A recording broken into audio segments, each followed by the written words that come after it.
ఆమె degree friend వచ్చి ఏంటి బీటెక్ లైఫ్ చాలా బాగుంటుందంట, ఫుల్ ఎంజాయ్మెంట్ అంట, చిల్ అంటానంటే ఈ రీల్ ఖచ్చితంగా అలాంటి వాళ్ళకి షేర్ చేయాల్సిందే. ఎంసెట్లో క్వాలిఫై అవ్వాలని చెప్పి రాత్రి పగలు తేడా లేకుండా బాగా ప్రిపేర్ అయ్యి తీరా చూస్తే ఎంసెట్లో క్వాలిఫై అవ్వక టెక్ చదవాలని చెప్పి పేరెంట్స్ డ్రీమ్ అని చెప్పి కష్టపడి వాళ్ళు సంపాదించిన ఆ మనీ అంతా మన డొనేషన్కి పే చేసి year first sem first day కాలేజ్కి వెళ్ళగానే ఏదో కసి బాగా చదివి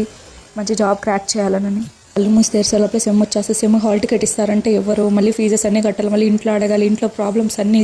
మనసులో పెట్టుకొని అన్నీ అడగలేక అయినా తీరా ఇంట్లో వాళ్ళు నాన్న తంటాలు పడి ఫీజు కట్టి హాల్ టికెట్ ఇస్తారంటే అది లేదు. ఇన్ఛార్జ్ మెంటారు హెచ్ఓడి సైన్ల కోసం 10 రోజులు తిరిగి తీరా వాళ్ళు సైన్ పెట్టాక సరేలే ఇప్పుడు చదవడం మొదలు పెడదాం, అసైన్మెంట్లు రికార్డులు వైవా